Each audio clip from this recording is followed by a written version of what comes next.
Ainda ontem falávamos, Paulo e João, uma conversa muito agradável sobre algumas questões que marcam a atualidade. E parece que hoje em dia estamos todos num dos polos. Há duas trincheiras e só há espaço nas extremidades. Em termos políticos, em termos científicos até, parece que sentimos a necessidade, ou a opinião pública tem a necessidade de se colocar num dos dois extremos. E pensando nisso, pensei em provocar-vos um bocadinho, colocando em conflito eh, duas palavras de cada vez que podem ter um significado menor ou maior para cada um. Então vamos começar, Paulo. Obrigado por poder estar connosco. João, tu és um habitué aqui da casa. Paulo, gostávamos muito que enviasses um abraço grande nosso a todos os amigos e irmãos aí no Brasil e se calhar começávamos por tu mandares um também para aqui para nós. Com certeza, grande privilégio, Paulo, João e todos os irmãos que estão aí trabalhando, né, nessa força-tarefa da gente conseguir registrar, né, esse conteúdo aí. É um grande privilégio, quero transmitir meu abraço, minha saudade, amizade, o amor, o afeto, o carinho para todos os irmãos aí em Portugal e falar da nossa alegria, do privilégio que é para nós desfrutar dessa comunhão e dessa relação, né? Somos, de fato, companheiros do caminho. Então, essa é a palavra que vem no meu coração. Um forte abraço a todos os companheiros, aqueles que repartem o pão enquanto caminham. Então, mais uma vez, a gente vai repartir o pão enquanto caminha. É isso. Temos uma Obrigado, Paulo. trincheira física entre nós, mas em termos emocionais e espirituais, zero. Estamos Zero. juntos. Ok. Bacalhau ou picanha? Amizade. Amizade. Mesa. Comunhão. Eu acho que picanha ou bacalhau, comunhão, amizade, uma mesa de amigos. Porque foi até interessante quando você falou que ia colocar, às vezes, palavras que são quase que antagônicas, né? ou são polaridades. O mundo está sendo desafiado às polaridades. Na verdade, só existe fluxo, né? Porque existem polaridades. Então, e fluxo é vida. Então, nós só temos vento porque temos gradiente de temperatura e pressão, nós só temos rio porque tem gradiente de altura. Então, os gradientes, as diferenças, elas são o ambiente propício para o fluxo, para o movimento. E o espírito é fluxo. É até curioso, né? Porque o símbolo da justiça, Paulo, é uma balança, né? Que equilibra dois pratos em posições extremas.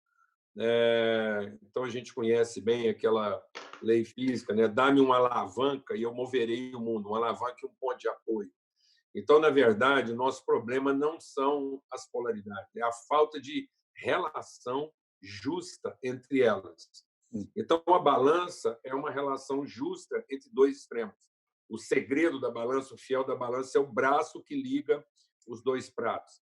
Talvez no futuro bem próximo a gente vai falar de justiça e balança com a criança, ele não vai conseguir saber o que é isso, porque para ele balança vai ser um pedaço de vidro com um dial, um dial lá, para ele ver o número. Essa ideia relacional está sendo abstraída, né, de resolver o problema. Então, quando você fala hoje de balança, ele só vai verificar o peso, mas ele não vai verificar a relação, o que pesa mais, o que pesa menos, mas ele não vai entender a relação entre as duas coisas. Ele não vai entender que o peso que você coloca de um lado afeta o outro. O peso que você coloca de um lado alivia o outro. Então, por mais que bacalhau e picanha sejam duas coisas extremas, seria uma ótima forma de celebrar uma mesa entre um brasileiro e um português, uma expressão de amizade. Eu posso te oferecer a melhor picanha e você vai me oferecer o melhor bacalhau e nós vamos encontrar uma Com muito relação gosto. equilibrada Com nesse muito sentido, gosto. né? Paulo, quando falavas de bacalhau e de picanha, o que me ocorreu é mesa, realmente mesa, porque eu não dispensaria os dois, na verdade. Eu não Nem que fosse o dispensaria. almoço e outro ao jantar. Não, não, não, não. Não, é mais do que isso. É ao almoço e ao jantar não dispensaria os dois. E realmente o que é importante é a mesa, não é? E também quando pensamos em mesa, também podemos pensar em pão, em um chá com umas bolachas, porque o mais importante de tudo, independentemente do que cada um é e traz, é a oportunidade de estarmos à mesa, de nos conhecermos, o encontro, hum, é isso, a possibilidade de repartir, de perceber o outro, de conhecer o outro, porque muitas vezes a verdadeira razão das nossas separações não é tanto o bacalhau ou a picanha, é não nos conhecermos. E tu usavas uma palavra que era trincheira, e é mesmo isso. É cada um na sua trincheira a dar tiros no outro. E o segredo seria cada um sair da sua trincheira e ser capaz de estar à mesa e dizer: explica-me porque é que tu dizes isso, e eu explicar-te-ei porque é que eu creio assim. E fazer um esforço de nos encontrarmos. Bem, Carnaval ou Pentecostes?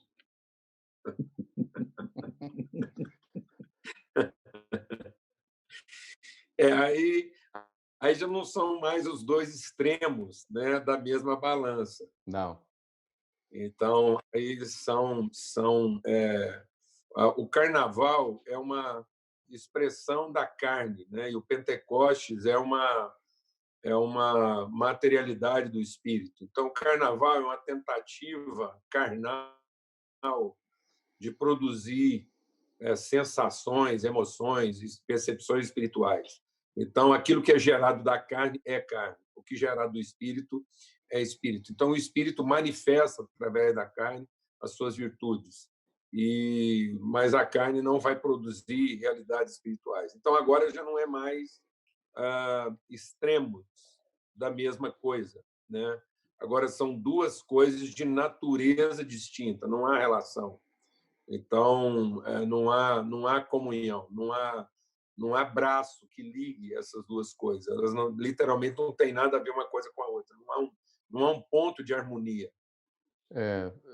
Estamos realmente a falar de diálogo quase impossível, porque hum, é suposto também haver um conflito permanente.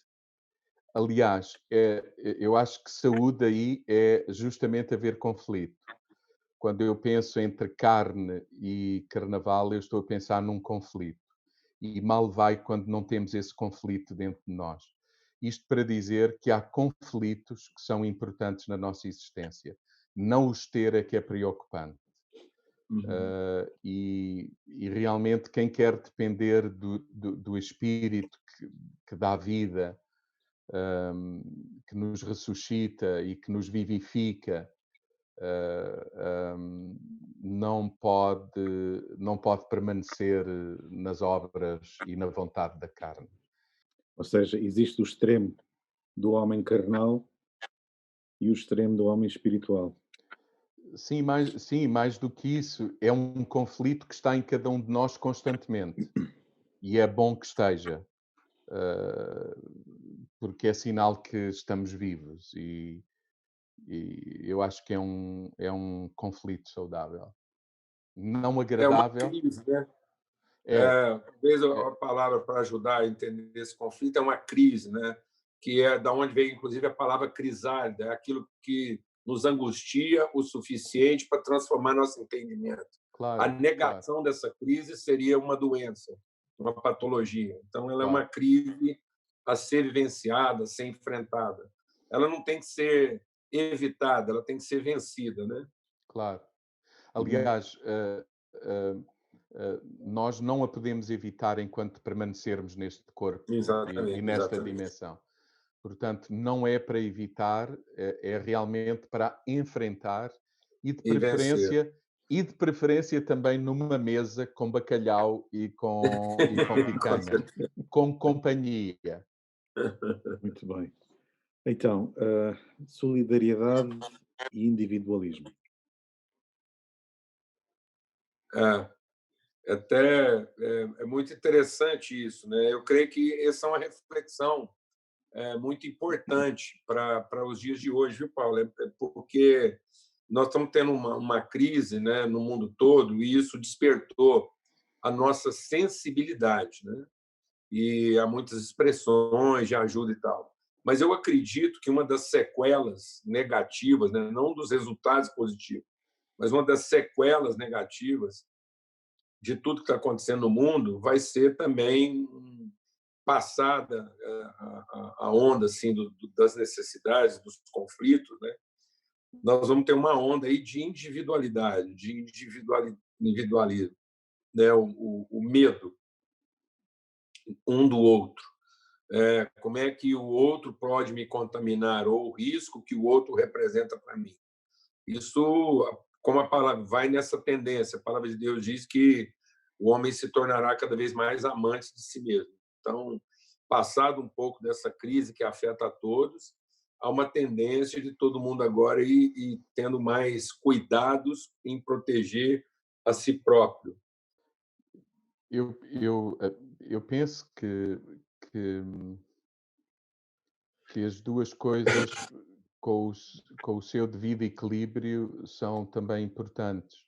Se eu, quando penso em cuidar de mim, estou a pensar em, em que os outros possam beneficiar daquilo que eu sou e daquilo que eu tenho, então eu torno-me veículo até de Deus daquilo que os outros precisam. E até a nossa oração como cristãos não é Deus faz, é Deus faz em mim que eu faço nos outros, ou dá-me a mim que eu dou aos outros. Então, é até mudar aqui algum entendimento que tem a ver com isso, justamente que estamos a falar, que é, nós não oramos para que Deus faça, nós oramos para que Deus nos faça participantes do que Ele quer fazer na vida dos outros. E por isso é descobrir em tudo aquilo que eu sou e em tudo aquilo que eu tenho a possibilidade de repartir e partilhar com todos aqueles que estão à minha volta. Portanto, há aqui sempre uma dimensão individual, mas que tem em mente um coletivo, e isso é realmente também importante, não necessariamente com o seu devido equilíbrio, como falámos desde o início, não é antagónico. Não tem que ser. Uhum. Agora, para provocar um bocadinho, Mais ainda. líder e presidente. Líder e É interessante porque a carta aos Hebreus, algumas versões assim, né, mais ortodoxas lá da carta aos Hebreus, ela não usa a palavra líder, né? Ela usa a não. palavra guia. Então, aquele que aponta uma direção, né? Não aquele que exerce controle. Eu creio que a palavra de Jesus deixa isso bem claro. Né? Ele diz assim: ó, no mundo, aqueles que querem ter alguma proeminência, eles gostam de assumir o controle uns dos outros. Né? Eles se tornam controladores e dominadores uns dos outros. Mas entre vocês não será assim. Então, Jesus conceitua a liderança de maneira radicalmente diferente, né? Ele diz: o mundo conceitua a liderança como controle, como governo, como uns sobre os outros. E ele, Cristo, conceitou a liderança como um em favor dos outros. Eu acho que é interessante que começamos por salientar a importância da mesa e, uma vez mais, seja um líder, seja um presidente, seja um governador, seja quem tem a responsabilidade de, de, de pensar no bem comum, será importante que seja alguém que tem à sua mesa as pessoas ou pessoas que representem a vasta população sobre quem eles têm responsabilidade. e tal como o Paulo dizia, aprendendo de Jesus, independentemente de um título que possamos usar quando estamos a falar de quem tem responsabilidade, que o espírito que o move ou que o mova seja o do servo, aquele que está ao serviço realmente, como já falámos, de todos, ao serviço de todos, pelo bem comum. Aquele que dá o exemplo, aquele que está pronto a dar a vida, ele também, por aqueles que serve, que lidera. Uhum. Ok, o nosso tempo está a chegar ao fim. Deixo duas palavras, mas que se calhar já não vão comentar, mas é uma promessa de um abraço. Tendo Deus no outono estarmos juntos aí no Brasil contigo, Paulo. As duas palavras serão branco e tinto, porque é o que eu vou levar para ti.